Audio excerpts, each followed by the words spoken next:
οποία για να γνωρίζετε εις βάθος το μεγαλείο της πίστεως των Αγίων, δεν θα σταθώ ιδιαιτέρως και με λεπτομέρειες, αλλά θα αναφερθώ εις τον λόγο του Αγίου Αποστόλου Παύλου, τον οποίο επαναλαμβάνουν όλοι οι Άγιοι της Εκκλησίας μας.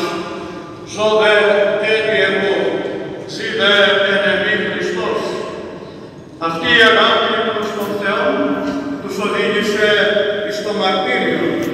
Η ομολογία και η μαρτυρία είναι οι βάσεις του μαρτυρίου, γιατί αν δεν υπάρχει αυτή η βάση, δεν μπορεί κανείς να οδηγηθεί στο μαρτύριο. Ο δε Άγιος Ιγνάτιος ο Θεοφόρος έλεγε όταν οδηγείτο εις το μαρτύριο μέσα εις το πλοίον όπου ευρίσκετο, ονέμειναν των θηρίων των εμεί ετοιμασμένων.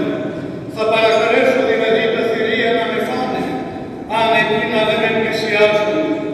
Είχε υπόψη του πολλά περιστατικά Αγίων, τους οποίους δεν εκκλησίαζαν οι λέοντες.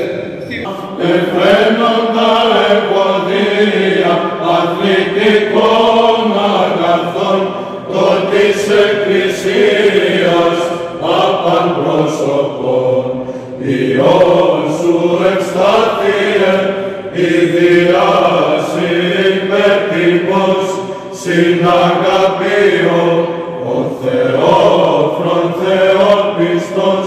Και ο Άγιος Ευστάθιος, που τον θυμάμαι ιδιαίτερα, να δώσει σταθερότητα στην πίστη μας, σταθερότητα στις αρχές μας, τις οποίες πρέπει με πολύ ζήλο και με ιδιαίτερο ενδιαφέρον και να διαφυλάξουμε και να καλλιεργήσουμε.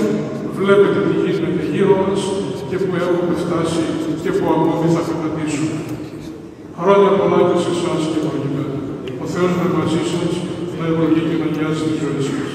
Θα ήταν παράληψη σας, αν και τα είπα αυτό ο Άγιος Πατρών, να μην επενέσω και ευχαριστήσω και τους ιεροψάτες, οι οποίοι πραγματικά απόψε μας ανέβασαν εδώ. Με την φωνή τους, την οποία τους χάρισε ο Θεός και την καλλιέργησαν οι ίδιοι στον Θεό στα ουράνια. Όλα τα καλά του Θεού στη ζωή σας.